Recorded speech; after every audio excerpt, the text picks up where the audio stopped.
অভ্যুত্থান পরবর্তী অনিশ্চয়তার ঘূর্ণিপাকে দাঁড়িয়ে মাত্র এক বছরে ২৫০ আন্দোলন মোকাবেলা করেছে ডক্টর মোহাম্মদ ইউনূসের অন্তর্বর্তী সরকার। দাবি দেওয়া স্রোতে নাকাল প্রশাসন, আর এরই ভেতর আইন শৃঙ্খলার অবনতিতে সমালোচনার মুখে পড়তে হয়েছে সরকারকে।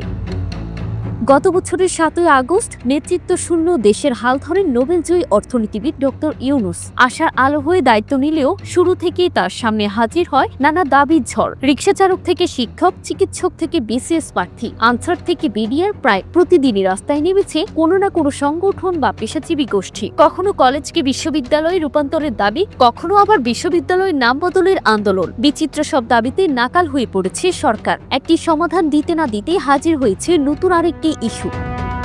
প্রধান উপদেষ্টার প্রেস সচিব শফিকুল আলমের দাবি, আগের সরকারের সময় আন্দোলনের সুযোগই ছিল না, অথচ এখন মানুষ স্বাধীনভাবে সমাবেশ করছে। তবে পরিসংখ্যান বলছে গত এক বছরে ঢাকা সহ দেশের নানা প্রান্তে ছিনতাই ডাকাতি বেড়েছে। পুলিশের তথ্য অনুযায়ী শুধু ডাকাতি করতে গিয়ে খুনের মামলা হয়েছে ৩৯৭টি, আর ছিনতাই ডাকাতির ঘটনা ঘটেছে ৭৩৩টি। সরকারের পক্ষ থেকে তুলনামূলক বিশ্লেষণ দেখার আহ্বান জানানো হলেও সমালোচকরা বলছেন জননিরাপত্তায় সরকারের অগ্রগতি সন্তোষজনক নয়।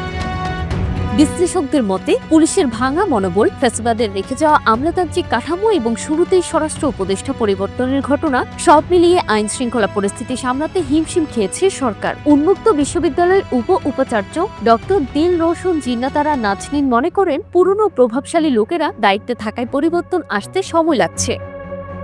এদিকে সাংবাদিক ও সম্পাদক মতিউর রহমান চৌধুরী বলেছেন, মব ভায়োলেন্সের ভয় গণমাধ্যমকেও প্রভাবিত করেছে। অনেক সংবাদকর্মী সাহস করে মাঠে নামতে পারছেন না। শিক্ষক ও গবেষক আসিফ বিন আলীও মনে করেন, জননিরাপত্তা নিশ্চিত করতে সরকার পিছিয়ে আছে।